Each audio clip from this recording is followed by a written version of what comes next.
Hello everyone. فيديو النهاردة مليان expressions. بسرعة افتح الفيديو وانا هصب الشاي and I'll catch up with you. catch up with you معناها هاجي وراك او هلحقك. روح انت وانا جاي وراك. في ديلك هتلاقيه في ديلك. يلا بينا نشوف فيديو النهاردة ونشوف الاكسبريشنز اللي معانا.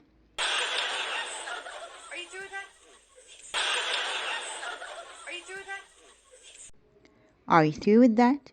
Are you through with that? To be through with something معناها ان انت خلصت استخدامه، كنت بتستخدم حاجة وخلاص خلصت. فمثلا تكون قاعد كده بتاكل وخلصت اكل وحطت الطبق جنبك ومامتك معدية فتقولك are you through with that؟ تقول لها اه، هو قاعد هنا وما راحش المطبخ ليه؟ Need to shoot for the stars. Need to shoot for the stars. shoot for the stars. نستخدمها عشان نوصف حد ان هو طموحه عالي او احلامه عالية، شخص طموح جدا.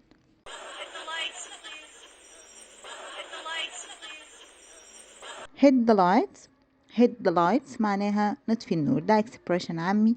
بدل ما نقول turn off the lights بنقول hit the lights يعني اطفي النور. roll with the punches. roll with the punches.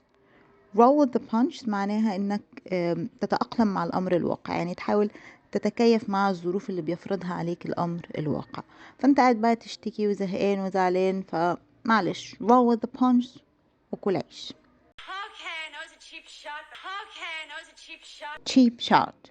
cheap shot. cheap shot يعني حركة. يكون عصفورة الشغل مثلا عمل غلطة ويقول لكم محدش يقول للمدير ونداري على بعض، تقولوا له طبعا وتروحوا تسلموه تسليم اهالي للمدير. I know it's a cheap shot. بس هو ابن حلال ويستاهل. Well, she has issues. Well, she has issues. she has issues.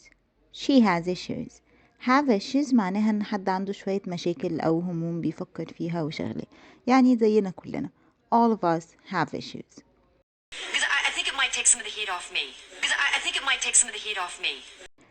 take some of the heat of me. يعني ما تكون مثلا رايح الشغل النهاردة ومتأخر واصلا المدير بتاعك رخم وبيتلكك لك، وتقول اكيد النهاردة ده فيها خصم، فتوصل تلاقي اصلا المدير عليه تفتيش ومش فاكر اصلا انت جيت ولا ما جيتش، ولا فاكرك اصلا، ولا فاكر انك شغال معاه اصلا. فتقول الحمد لله that took the heat of me. that took the heat of me. الحمد لله لهاه عني شوية، يعني خلاه ينساني شوية، صرف نظره عني شوية. يا رب يكون فيديو النهاردة عجبكم واستفدتوا منه. لو حابين النوعية دي من الفيديوز ياريت تكتبولي في الكومنتس وتعملوا لايك وشير، واشوفكم الفيديو الجاي. Thank you.